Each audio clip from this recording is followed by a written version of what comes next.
Blessings to everyone on this Shabbat.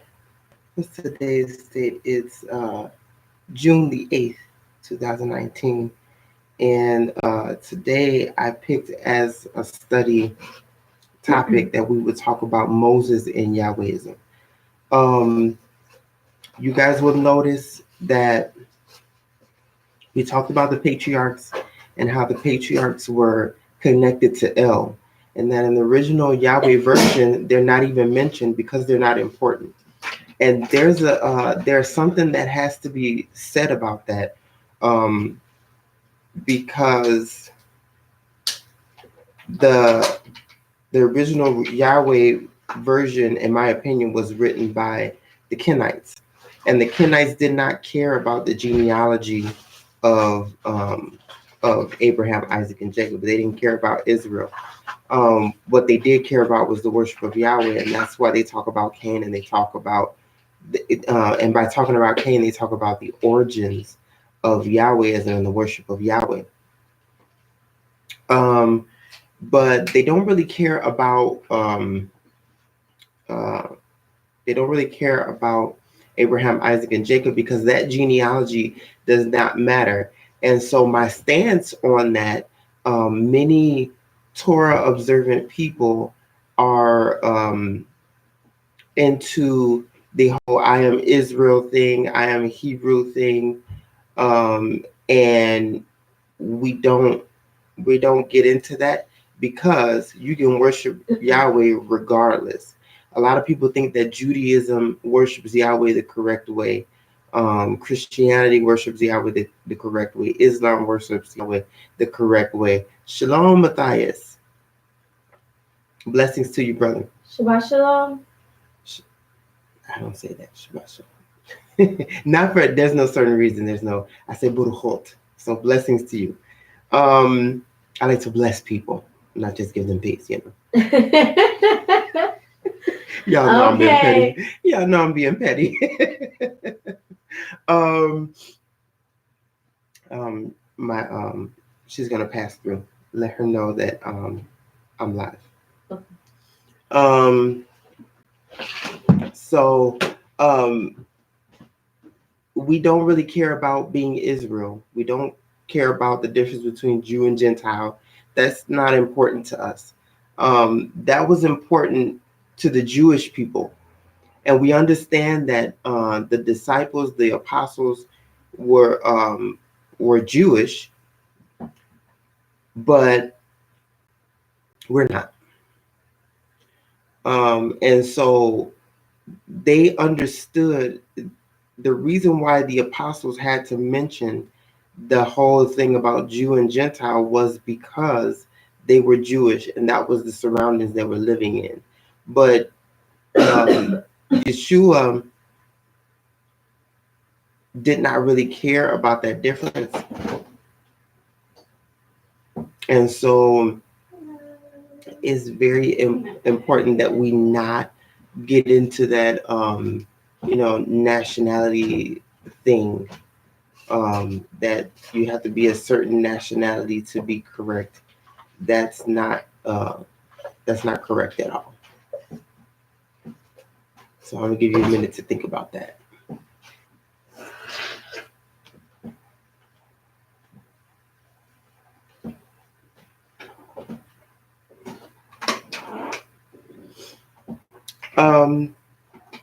And so Abraham, Isaac, and Jacob were worshippers of El, and I believe we proved that fairly well. We proved that Jacob's name was changed to what? Israel. Abraham's son's name was Ishmael. Isaac blessed Jacob in the name of El Shaddai. Abraham worshipped El Elyon, which is El. Melchizedek was a priest of El Elyon. And so a lot of people say, well, Shem is Melchizedek and Melchizedek is Shem. It doesn't matter because they both worship El.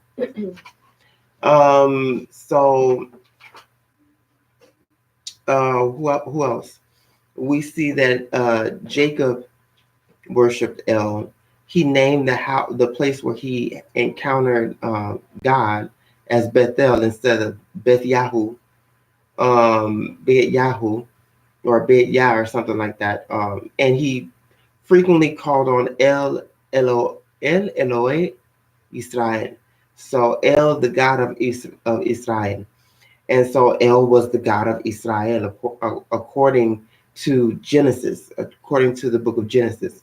And so one of the things that caught my attention was that even in hieroglyphics, we see that there were cities in Egyptian hieroglyphics. There were cities called Jacob El, Levi El, and Joseph El, which tells us that they were worshiping El even in Egypt. So, there's a Jewish tradition that the people of Israel did not worship any other God but Adonai, and there's a reason why they call him Adonai, because they don't want to say his name, because there were so many diverse traditions in their past. They prefer not to say the name of any one God, but the Adonai that they were worshiping was El. Okay. You'll also notice that I'm skipping the Exodus. And the reason why I'm skipping the Exodus is because there is that part, and I have to be honest, that part I'm not completely sure about. Historically, you guys probably understand that I'm doing all of this historically, and I'm finding evidence for all of the things that I'm saying. But in actuality, um, I haven't quite pieced together the Exodus, and the reason why is most scholars say that there was no mass Exodus. That the only mass Exodus was the Exodus of the Hyksos. Now, if you understand, the Hyksos were Amorites. Amorites. They were Canaanites. They were, and remember we talked about last week that the Canaanites were a mix of tribes. It wasn't there was no real person named Canaan. Canaan was the name of the location.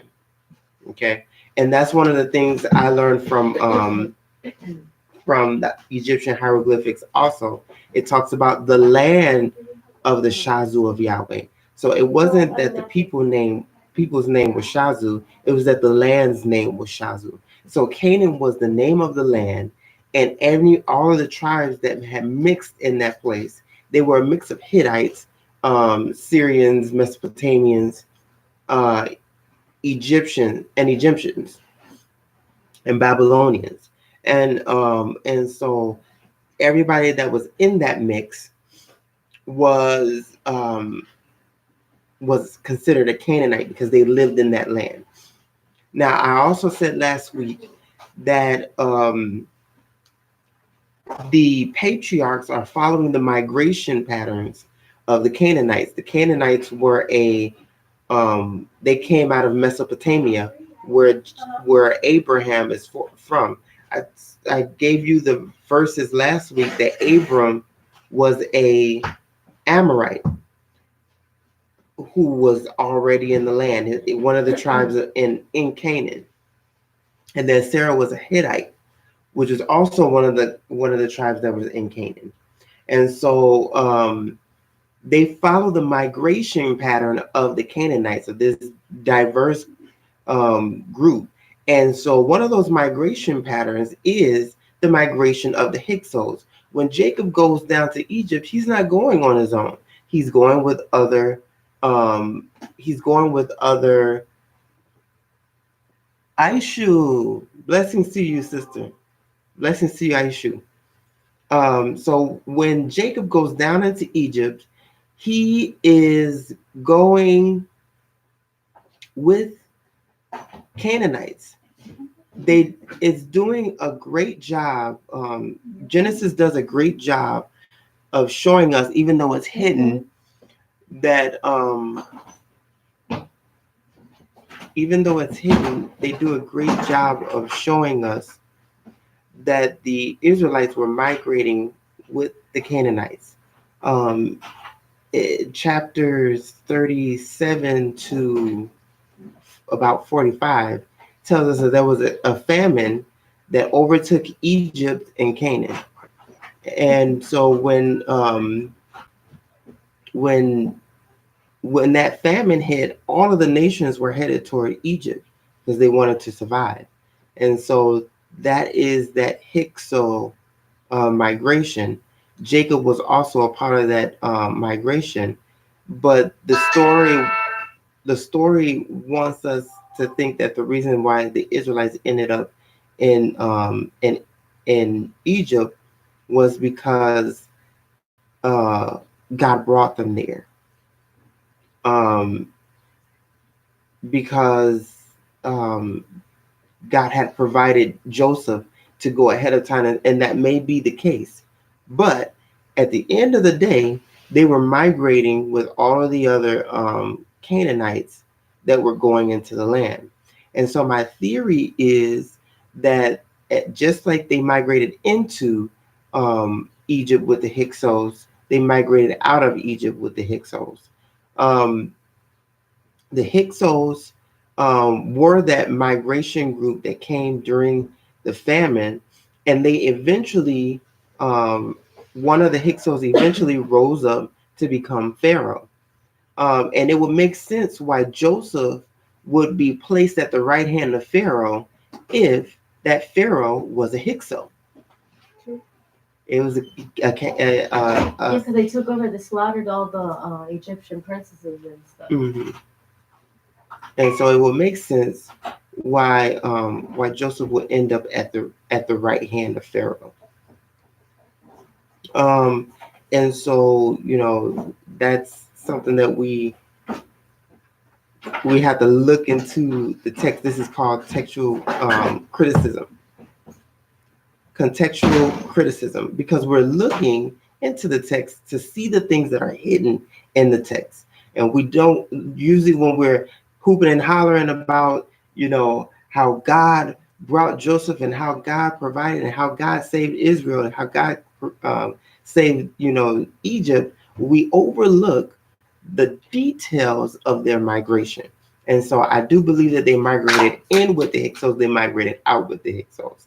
So what happened with the Hyksos was that the Hyksos were overthrown by the Egyptians because the Hyksos were worshiping El and they were neglecting the other gods. So the Egyptians got tired of the Hyksos neglecting the gods, and they rose up against the Hyksos and kicked the Hyksos out. And that was where that mass exodus comes out. And so, um, very important also, because why would Pharaoh all of a sudden in Exodus begin to persecute the Israelites? One day he just wakes up and says, there's too many of them. Let's just start killing them off. Oh, it says that. Oh, this girl didn't know That Joseph. He didn't know Joseph. Exactly. He didn't know Joseph because Joseph's people were exiled out. Uh-huh. So the Egyptians rose up and they kicked the Hyksos out.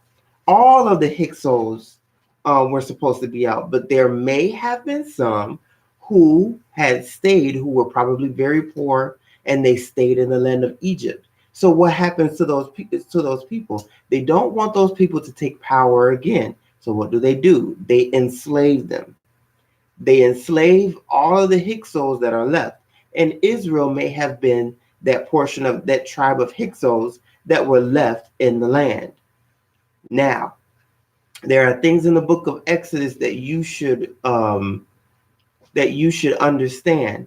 For instance, Aaron is an Egyptian name. Amram is an Egyptian name. So okay. Moses is an Egyptian name. So supposedly the Bible says that was a lot that left Exodus. But if it wasn't, it was in the few in the Levites. That would make sense because Egyptians have a lot of priestly rituals. Mm-hmm. So the Levites would have learned. Learned those priestly, and that's another thing we're going to get into. That the Yahwism that led up to Judaism was called it's called Levitical Yahwism. Well, that's what I'm calling it. There's another name for it. The Zedekite tradition is Was is it Davidic? No. Davidic. It's Davidic worship. Davidic Okay. worship. Davidic Yahwism. Um, because it didn't start with David. It was there before, and you can. We're gonna. You can make me get ahead of myself. So let me go back to the Exodus. So the Hyksos were exiled out, and there may have been some that were left there. And this is historically speaking, but um, the the ones that were left may not have been all of the tribes of Israel.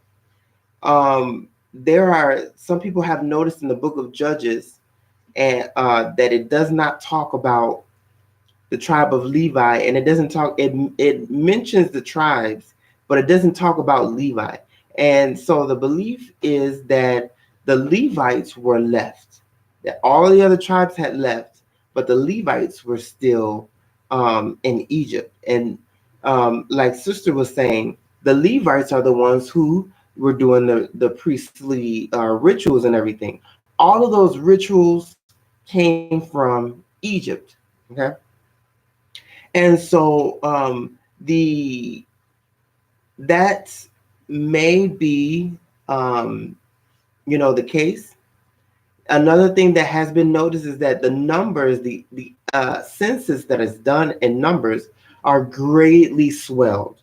So in the Hebrew, those numbers are much smaller. In the English, we have it as some hundreds of thousands, right? Mm-hmm. Give me a Bible. So numbers.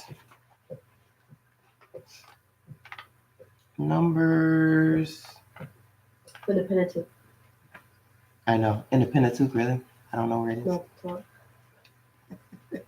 Hannah's over here tripping, y'all. We need to pray for her. I just try to make sure you know where it's at. The host was the lead, and Oh, I got another Bible. so in Numbers chapter 2,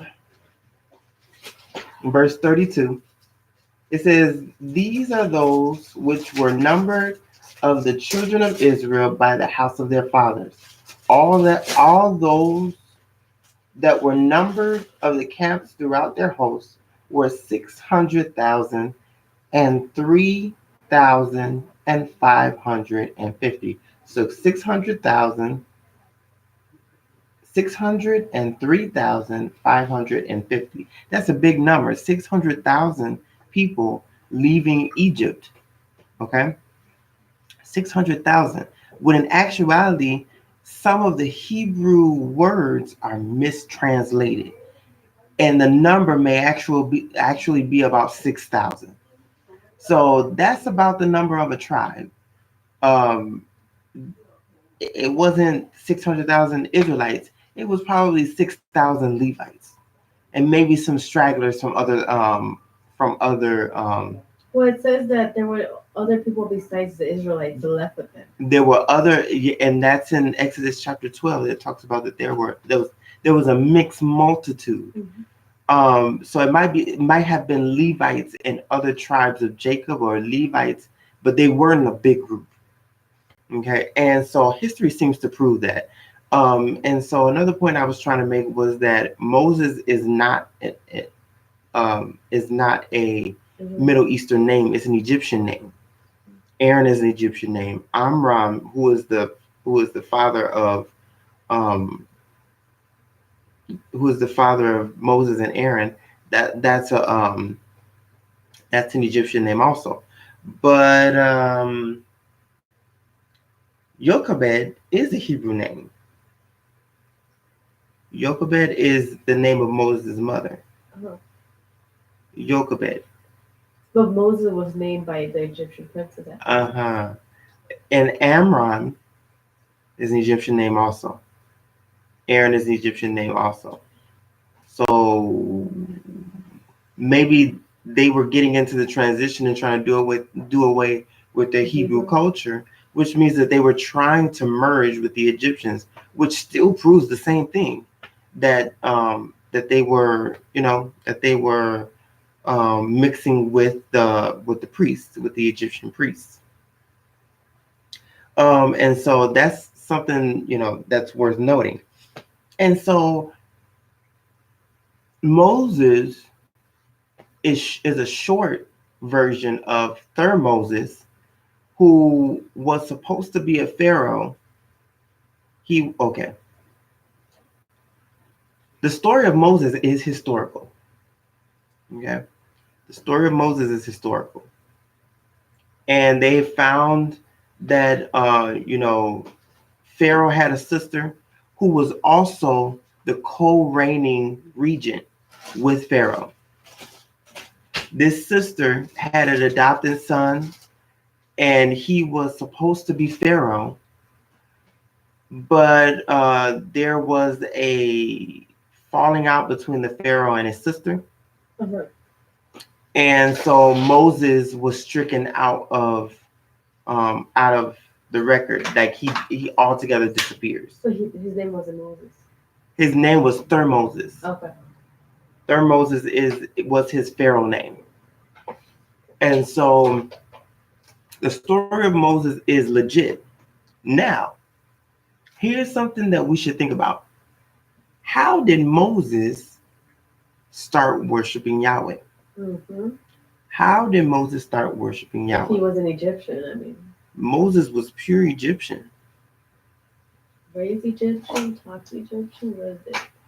Even in the New Testament, it talks about that Moses was raised in the schools of Egypt.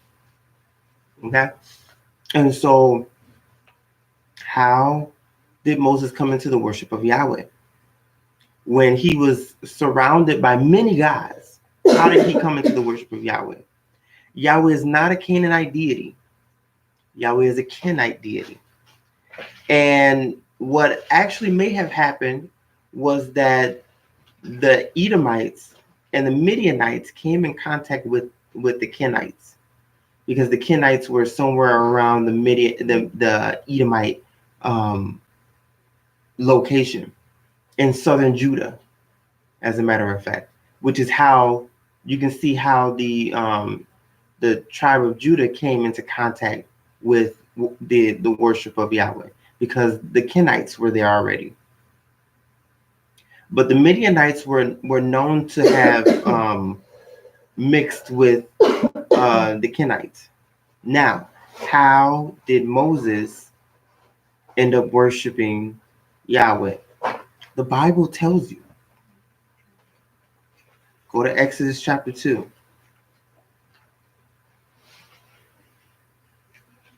Exodus chapter 2. And while I'm here speaking with you about these things, I'm letting you know what I believe. Okay. I am letting you guys know about my stance when it comes to certain traditions and to certain Exodus chapter 2. I'm letting you guys know where I stand in some of these traditions, because what we have done over the years is we've made these great traditions and not understanding what the text is actually saying to us. Baruchot Shalom, Andre, blessings and peace to you. Good to see you, brother. So Exodus chapter 2.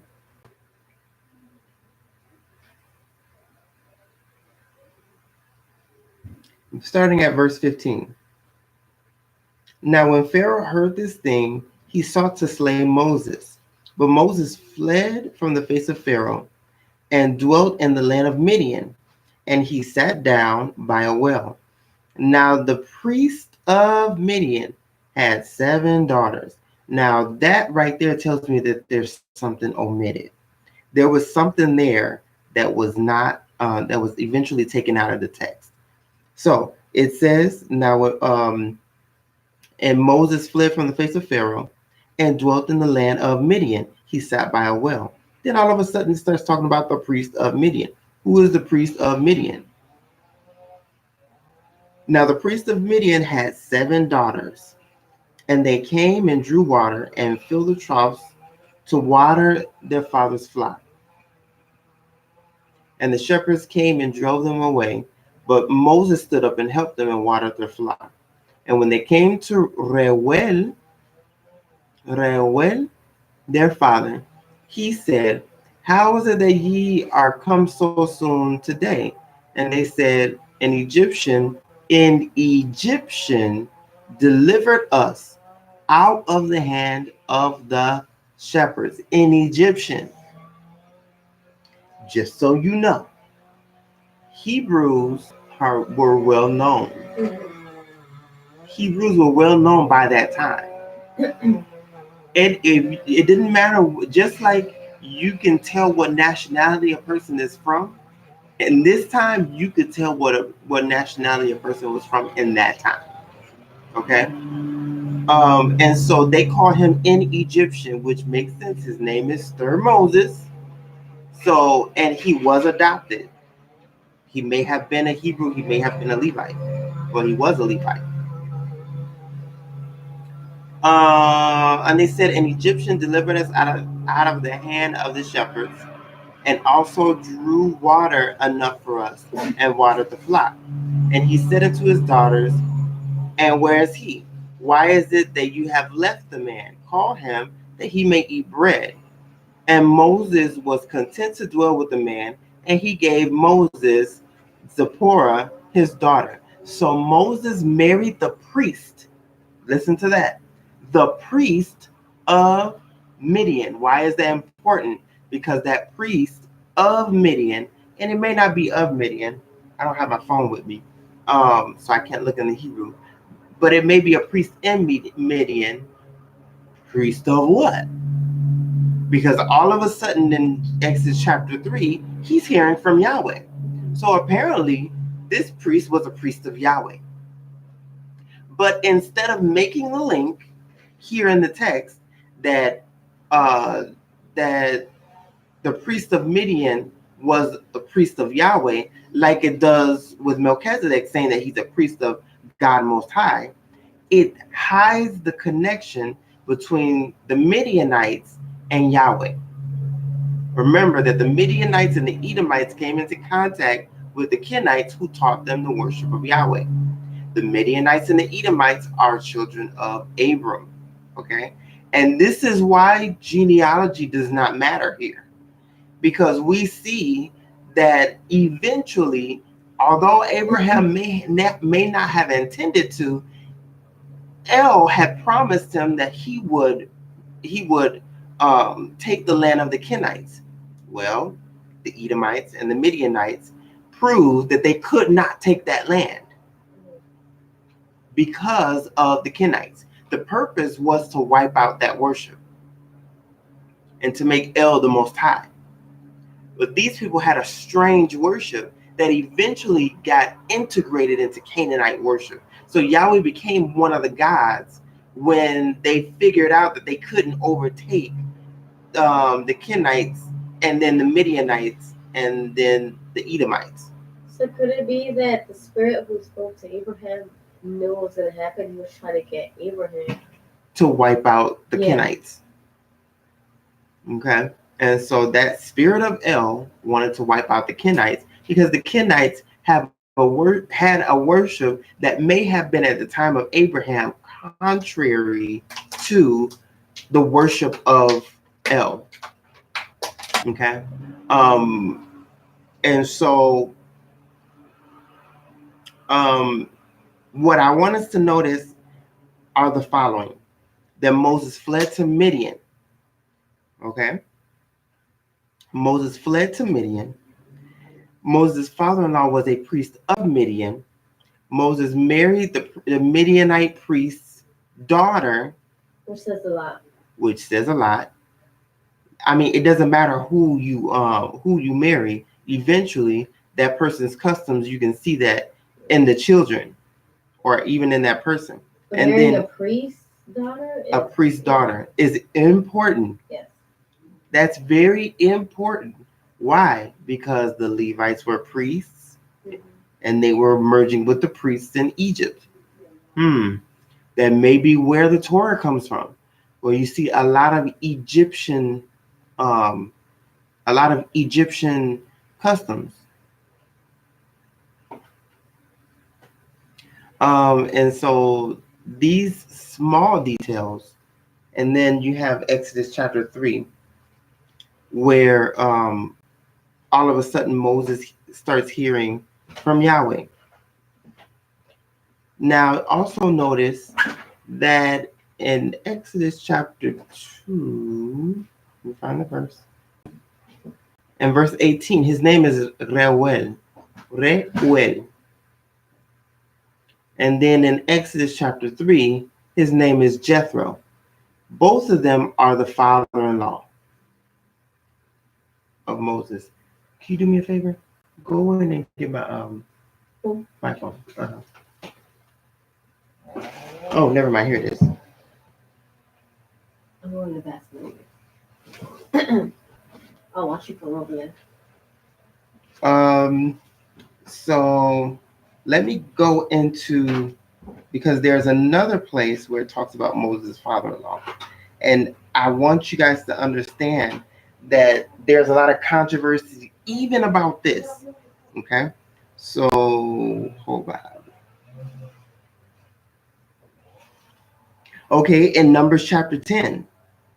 Numbers chapter 10, it says, and Moses said unto Hobab, the son of Reuel, the Midianite, Moses' father-in-law. Okay, so in Numbers chapter 10, it tries to smooth everything. Okay, sorry, I skipped. Judges chapter 4, verse 11.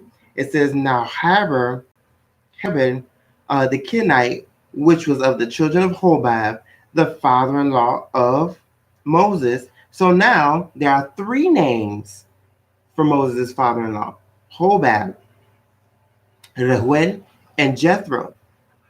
It may be, I have a Hebrew name. It may be I gave my daughter a Hebrew name and a regular name. So it may be that they have more than one name. Reuel, I don't know where that goes. Jethro and Hobab, because Reuel denotes the worship of El. Reuel, Hobab, and Jethro, three names. But in Judges, it says that Moses' father-in-law was a Kenite. Interesting, right? Let's look that up again. Kenite. Judges chapter 1 and verse 6. So Judges is consistent saying that Moses' father-in-law was a Kenite. Judges chapter 1 verse 16 says, and the children of the Kenite, Moses' father-in-law, went up out of the city of palm trees with the children of Judah. So the Kenites were with the Judites into the wilderness of Judah, which lieth in the south of Arad, and they went and dwelt among the people. So the Kenites dwelt among the people.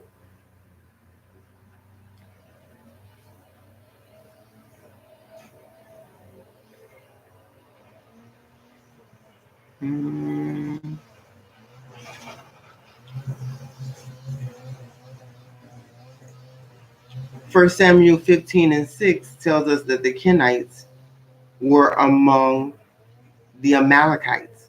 So that it didn't matter. It may have been that their land was taken over, but the Kenites were dwelling in the lands of the Midianites and the Edomites. And they apparently were with the Amalekites also, who was another nation of Edom. And so this is important because the Kenites are among the Midianites. Hello. The Kenites are among the Midianites. Where does Moses learn about Yahweh? From the Midianites. Very important stuff. Is everybody understanding what I'm saying? Are you understanding? Yeah. Are you sure you're understanding? Really, she's going to actually say that out loud. It's a rhetorical question. Sorry. Okay, so the book of Judges establishes that Moses' father-in-law was a Kenite. The book of Judges may be the earliest known tradition concerning Moses' father-in-law, and it calls him Hobab, which is a Hebrew name. Okay, so it makes more sense that his name may have been Hobab, but he's also called Reuel. Reuel. Okay, so those are things to notice. But in Exodus chapter 3, Moses hears from Yahweh, and the authors refuse to link that he heard from Yahweh because he had learned about Yahweh from Hobab, from his father-in-law. Instead, they give the idea, they put the idea in your mind that Yahweh appeared to him all of a sudden in a bush of all places. Okay, and so notice that this has to do with fire. We're going to talk about that sometime soon too. It's probably all over Facebook. So all over YouTube. But Moses hears from Yahweh all of a sudden. And we have to go back and understand that it wasn't all of a sudden. He was actually learning all of that time from the priest of Midian. Because the priest of Midian, why was he a priest of Midian? Think about that for a minute. Why was he a priest of Midian? We have to think of something. That just like the Levites were dispersed among the Israelites, the Kenites may have been dispersed among the Midianites, the Edomites, and the Judites. Well, there's a verse in the New Testament, I'm pretty sure it's the New Testament, that says that the Karaites, they had groups within them, and they had different names. So I'm thinking that. If you can find that verse for me, that would be lovely. Okay. So just like the Levites had tribes and groups within the bigger nation of Israel, did Yahweh really speak to Moses? One thing that I was speaking with a friend, and he had asked me. And she even screamed it out. I know. Give me a second, Ma. I'll answer your question.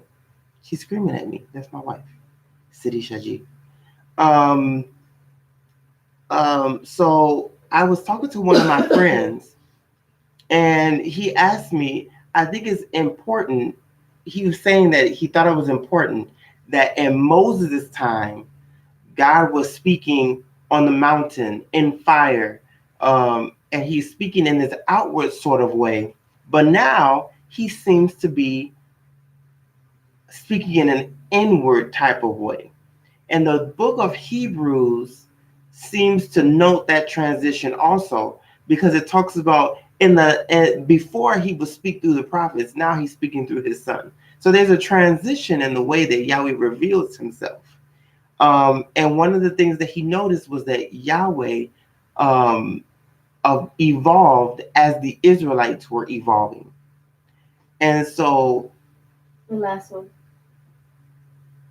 And the families of the scribes which dwelt at Jabez, the Terathites, the Shemeathites, those are Kenites, the Suhathites.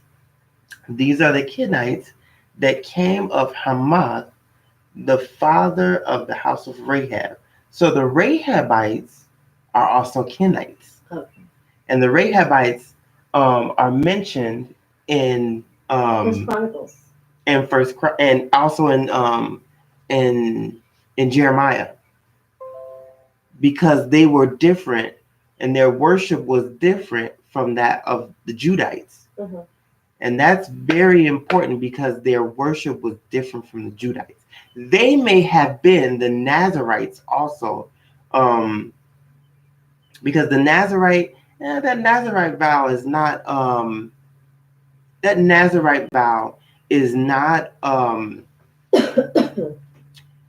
particular to any other religion.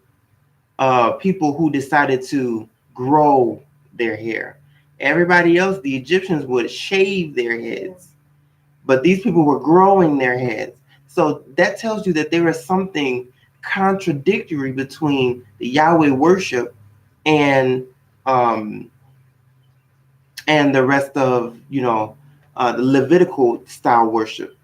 So I want to go back to, I think I forgot what I was saying, but about why, if Yahweh actually spoke to Moses. Oh my gosh. My theory now, understanding that Moses actually came out and was educated by the Egyptians, is that the Torah is later than what we think it may have been. So my theory is that there's the worship of Yahweh is totally separate from the worship of El, but that the Israelites migrated with the Hyksos. So they came into Egypt with the Hyksos. They left with the Hyksos from Egypt, and they were worshiping El originally until Moses. So Moses gave a Torah, and it may have been the Zedekite tradition, that Levitical priestly system, because where did that system come from? Egypt. The majority of that system came from Egypt, but it's also a merge of El worship, because the sacrifices that are mentioned, the burnt offering, the sin offering, those are El sacrifices from the worship of El. The tabernacle comes from the worship of El. And so that to me is significant, that there was a merging of Egyptian and El worship. That's what the Zedekite worship is. It's a merging of El and it's the merging of El and Egyptian worship. Now the Yahweh alone, or the JE, is a mixture of El and Yahweh. And so that's where we get the Deuteronomy tradition from. Excuse them doing the work outside. I hope you guys can hear me. If I'm not speaking loud enough, let me know. But I'm almost done. We have 20 minutes until I'm done. 15 minutes. Okay? And so all of this is so that I can say that Moses may have given a law. And it may have been that Levitical law, because remember that Moses was well educated in the Egyptian arts. He grew up in Egyptian schools. He would have had a lot of contact with Egyptian priests.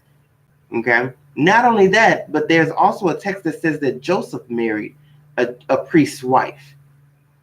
So there's another connection with the priests of Egypt. And so this is all significant in determining, so maybe the Torah is just that Levitical law. Mm-hmm. So is the Torah binding on us? That brings up a really good question, doesn't it? Is the Torah binding on us? I want to go back to my wife's question. Did Yahweh actually speak to Moses? Who knows? Who knows? Supposedly they found the place where Yahweh. Now, so they did, and let me know that that place is in Saudi Arabia, which was where the Midianites were. So it was in the land of Midian. It was not in Sinai. It's not in Sinai, but it was actually in Saudi Arabia, not in the Sinai Peninsula. And so there is a mountain that's burnt on the top, but that mountain, pay attention to this, is a volcano. And that's the reason why it's burnt on the top. So it was a volcano. So maybe Moses and the Levites were at the mountain when the mountain was erupting. Mm-hmm. And because they were primitive and didn't have knowledge of what was going on, mm-hmm. they probably felt like the roaring was Yahweh speaking. Mm-hmm. And I don't mean to demean Moses, but it seems as if Moses took advantage of the fear of the people and the belief that was God on the mountain to teach them the laws that he had probably learned from Egypt. So where will his stance be with Yahweh if he married a Kenite? Well, the Kenites, they stayed separate from the Yahweh worship the whole time. They stayed separate from the Levites. You never see the Levites mentioned with the Kenites. Never. Not one place in the Bible. So the Kenites stayed away from the Levites. Why? Because they were merging religions. The Levites were merging religions. And Moses may have been where they got that from. What about Aaron? Aaron was the brother of Moses. If Moses is leading the people out of Egypt, who is Aaron going to follow? He's going to follow his brother. So could it be said that Moses didn't follow Yahweh correctly? Moses is just like Christianity. Just like Christianity. That Christianity, no matter what country they come into, instead of staying pure in their beliefs, they begin to merge with that nation. And that nation's culture becomes a part of Christianity. It's like the Christians in India are like Hindus. They worship like Hindus instead of keeping the purity of their worship. The culture affects the religion that culture affects their religion. Because Christianity is different in every country. And that's how it is in paganism. Paganism merges the beliefs with the culture of that place. So it doesn't matter where you go. The people who came from Canaan to Egypt, the gods of the Canaanites were already in Egypt by different names. But because El was the Most High, they worshiped El the Most High. El had control over, he was the father of the gods. So if you want to talk to my daughter, you usually come and talk to me about it. And so that was kind of how it went. But they picked their god. They worshipped El by the name of El, and they refused to conform. And that's why the Egyptians kicked them out, because they refused to conform. And so that El, you can see that separatism in the Hyksos and the Hebrews. They refused to merge with the Egyptian religion, but Moses managed to get them to merge. Okay. And so in the time of before Moses came into the land, the tribes that were already there were worshiping El, and they were worshiping the other gods in the surrounding nations.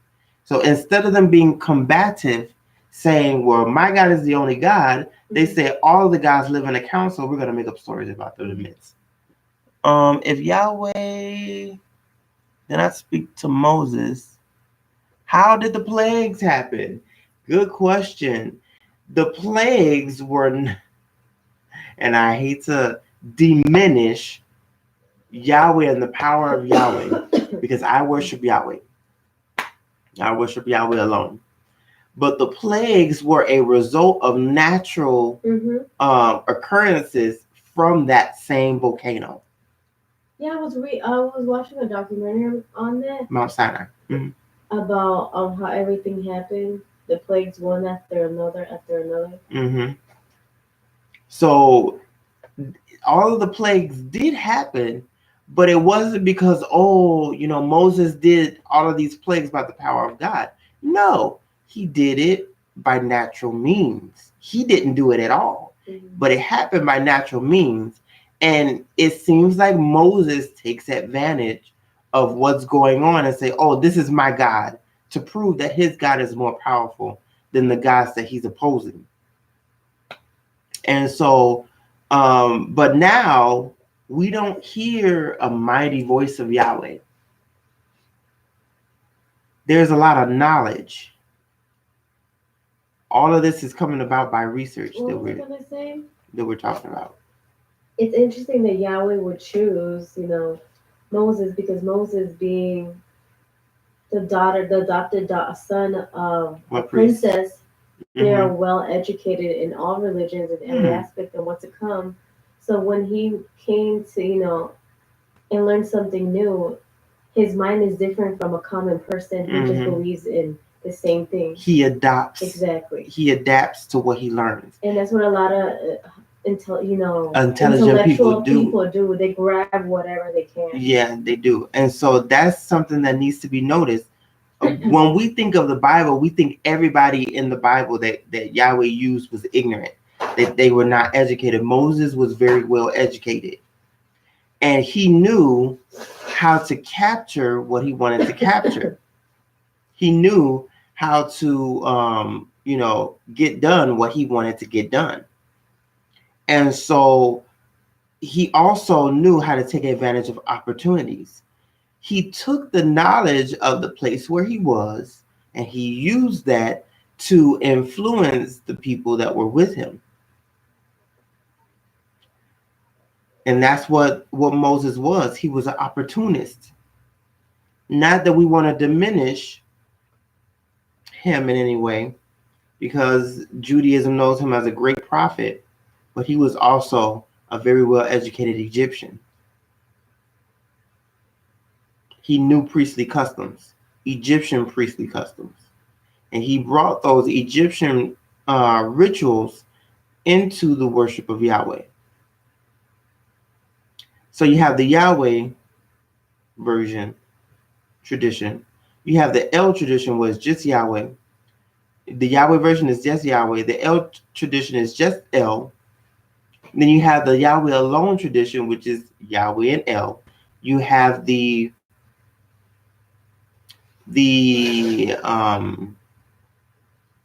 Zedekite tradition, which is Yahweh, El, and Egyptian and the Egyptian rituals. So the question is, the red bloody Nile was the result from a volcano eruption. I think your comment got cut off. So it says, however, supposedly from the research that I've done, it said that there was a bacteria in the water. Something happened that connected with the bacteria in the water, and it made the water red.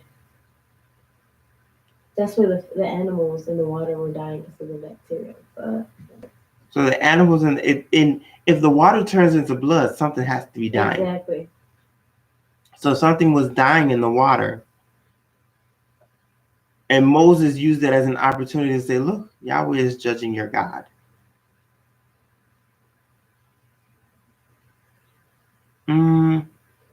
So Pharaoh did not know the God of the Canaanites. No, because he wanted to go back to the Egyptian worship. And they had spent centuries, maybe about 200 years, trying to go back to Egyptian worship and purge themselves of the other types of worship. Could we say that Yahweh had good intentions with Moses, knowing that he was intellectual, knowledgeable, but something happened that? Because I see a lot of that with people. Like, okay, they can get there, but they just turn the wrong way. I don't know. I kind of feel like, my opinion, this is my opinion, you guys, that Moses was an opportunist. And that he played on the primitive nature of the Hebrews or of the Levites, who would not have known most of these things. Only the educated ones would have known. And he was the most educated person from the Exodus, during the time of the Exodus. But he, being educated, knew that they were primitive. And instead of saying, no, that's not God, the people saw the volcano eruption. They were afraid and they said, that's God. He said, instead of him saying, no, that's not God, what he did was he said, yeah, that's God, and this is what God is saying. I can hear what He's saying, Mm-hmm. and He used that time uh, to say, "Oh well, Yahweh is speaking." I'm going to introduce Yahweh to you because His wife was with Him. I was to introduce Not only was His wife with Him, his father-in-law was with Him. He says, "I'm going to introduce Yahweh to you, and this is what Yahweh is saying." And so He merged, but you don't hear much about the Kenites after that. You hear about the father-in-law. He's mentioned, but you don't hear about the Kenites. They're mentioned in spots here and there.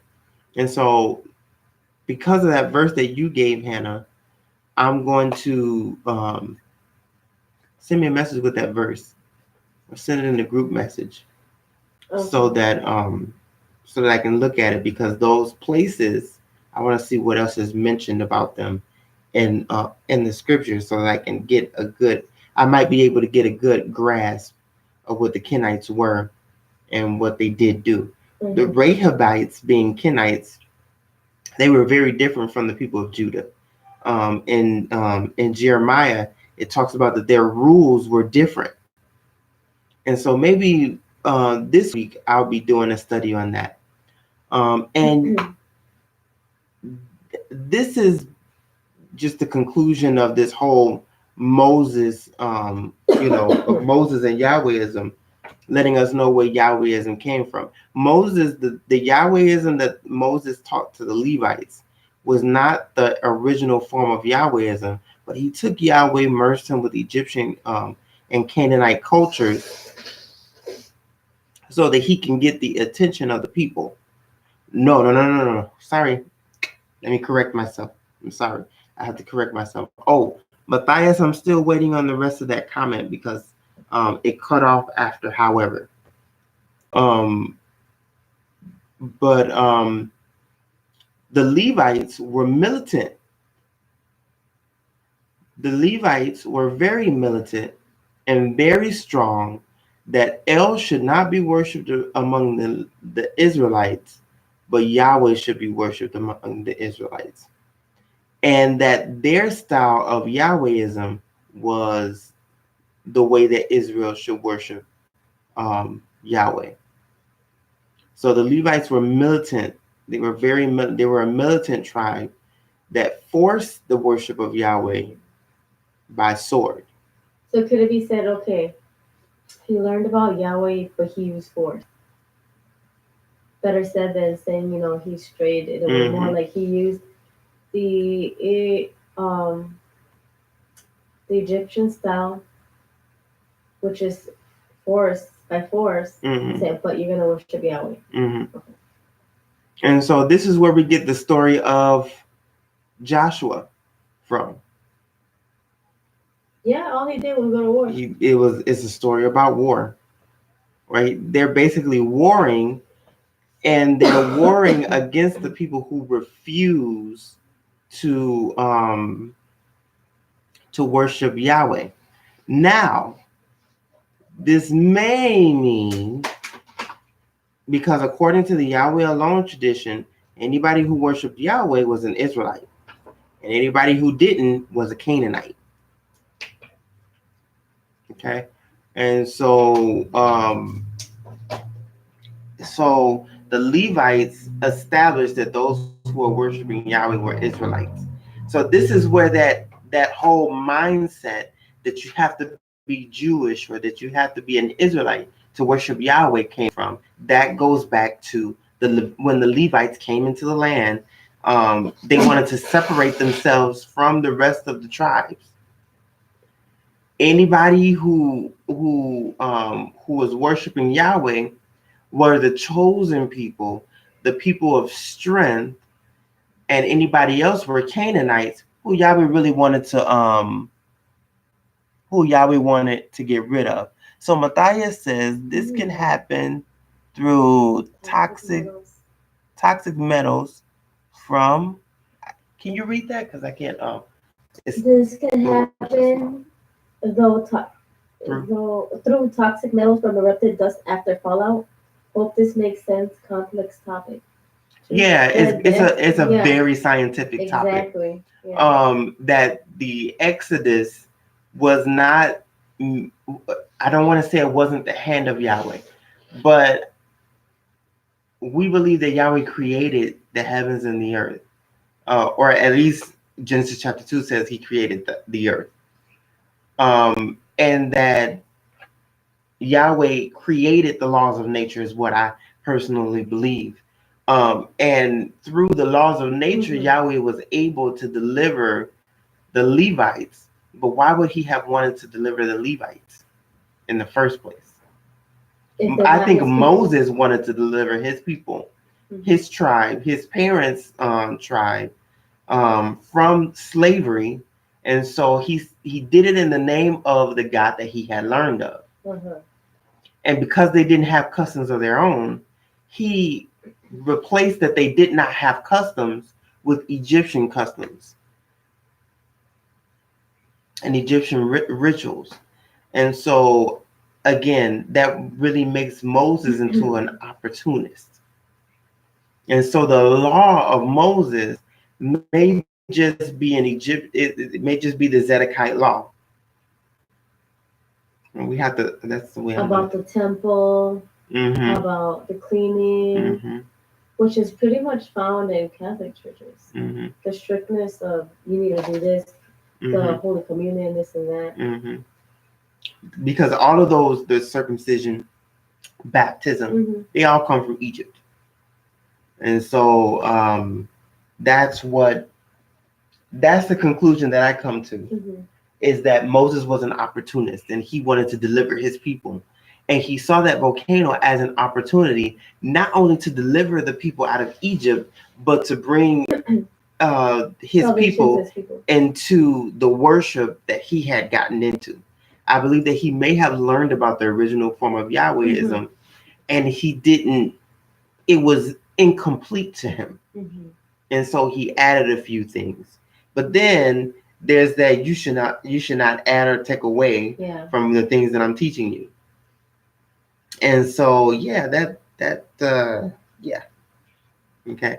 And so that's how Israel started the worship of Yahweh, through Moses, who had learned it through the Midianites. So the Midianites learned it from the Kenites, who seemed to stay separate. You have to think that Jethro, it doesn't say that Jethro was among the Midianites. It says that he learned, it just talks about the priests of Midian. And that the shepherds were fighting against against his daughters. So he may not have been that popular in Midian, which may prove that he was a Kenite. Another thing is that, okay, since Moses didn't teach, teach more of a corrupted Yahwism, Jethro comes in and helps Moses establish order, but he doesn't stay. Would that be because Jethro is like, okay, he strayed away from, I already gave my daughter, can't take her back, but he strayed away, so he kept himself separate. Yeah. Which is what we do. We keep ourselves separate from those that don't. All of these things are these things are good to learn, good to talk out. That's basically what I'm doing here. I'm talking out and receiving the opinions of others so that I can get this thing straight. I'm going to conclude the teaching with that. And this whole video is a very detailed explanation of my beliefs about Moses and Yahwism. That the Yahwism of Moses was not the original form of Yahwism, but was in a form where the Egyptian customs and rituals were added. And so I'm just going to end there because you guys know I can talk for forever. But I also want to say blessed Shavuot to all of those who are here and who are listening. I know that we're getting a few views from different people and stuff like that in different places. Aishu from India, Ephraim from Ethiopia, and Matthias from Germany. Yahweh bless you all for listening. And what we had decided to do this Shavuot is usually celebrated on one day of the week, but I've always noticed that the Feast of Unleavened Bread is celebrated for 7 days or eight. It's celebrated for 8 days, and the Feast of Tabernacles is celebrated for 8 days. And so I wanted to celebrate uh, Shavuot for 8 days. And what we decided to do was we decided to do a convention. And the purpose of the convention is so that we can get together and decide what it is that we are. All of those who are in agreement. It may not be a lot of us, but if you would like to reach out to me, I try not to be that far away and I try to respond as soon as I can. And so you all will be hearing from me during the week as we start to get things together. We're here in the United States, um, and there may not be a lot of us. We ourselves are scattered throughout the United States, and we wanted to start a ministry, an Ebionite ministry, that would teach Ebionite things. So you guys are gonna see things from Shavuot to Tabernacles. Everything is gonna change. A lot of things are gonna change. You guys are gonna start. We're beginning a website, thanks to Brother Cologne. Um, and we're going to be getting things together. And so this convention is so that we can start getting things together. If you would like to participate, if you would like to be a part of it, send me a message and I'll send you an email with all the information, um, because I try to make everything accessible. Okay. Um, Yahweh bless you. I'm going to let you guys go and I'm going to let you guys enjoy your Shabbat. This to me is like the first day of Shavuot. And so I bless you all today. And this, what we're going to say is a week long um, worship Sabbath thing. Um, and so, yes, praise Yahweh. I'm glad. I hope you guys are enjoying it. Not only that you guys are enjoying all of the stuff that I'm bringing out, but that you guys are learning and that you guys are more importantly, that you guys are researching for yourselves. I try not to be a dictator. I try not to be a Moses, where I just tell you what you should believe, like a lot of churches do nowadays. Um, uh, I I receive a lot of feedback from everyone. As long as what you're saying can be proven, I'm probably going to believe you. And so that sounds kind of weird, doesn't it? We learned about faith, blind faith, Yeah. where you believe, whatever is being told. And I'm telling you, I believe whatever can be proven. And so that's what makes us different from everyone else. But you guys know I can continue to talk all day. Blessings to you all. Enjoy Shavuot tomorrow. We'll be getting together for conference tonight, and I'll be contacting you all tomorrow throughout the day. Blessings to you. Yahweh be with you. Yahweh bless you. Yahweh bless you all.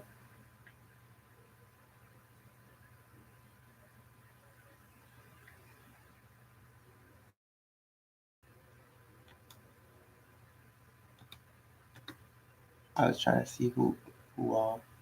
I think I know. Matthias, Andre, Sirisha, Aishwarya,